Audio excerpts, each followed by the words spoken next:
show you inside the cabin of the new Land Rover Discovery Sport. Now this car has been upgraded. It's not an all-new car, but even then you get a feeling that this is a very plush and a completely new place to be. Now remember, we've already tested this car, the earlier version of the car that is, so you can check out that video by clicking on the link in the description box below.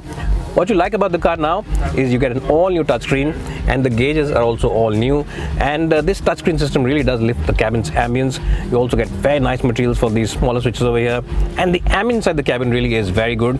It's one of poshness, of opulence, and it doesn't try to be very hard. It doesn't try hard to look cool. It really does be cool effortlessly. Now in terms of the overall kit, you get a Meridian sound system, which is fabulous to listen to.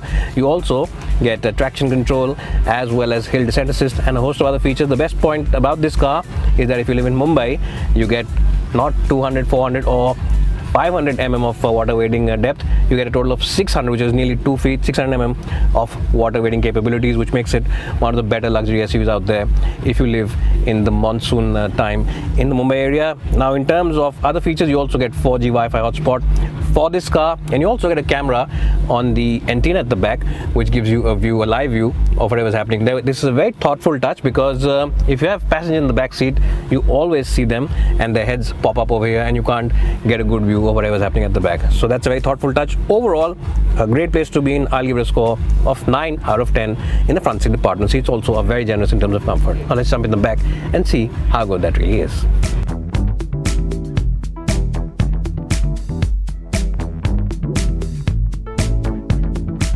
Well, so I'm in the back seat of the Land Rover Discovery. Now, this has always been a good car in terms of space.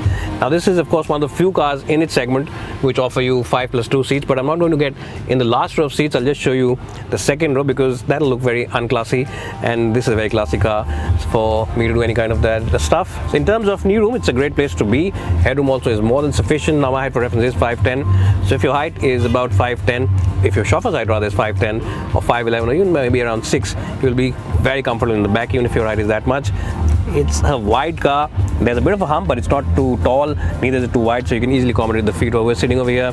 And you also get your own AC vents. You get a couple of USB charging points and one with a 12-volt charger. So for people who are always on their mobile devices, there's plenty of places to juice up those devices. You also get big windows over here, which means that being in comfort on those long trips is not an issue. I think one of the best cars in its segment for sheer space and comfort at the back, and it really is a very effortlessly elegant looking car as well.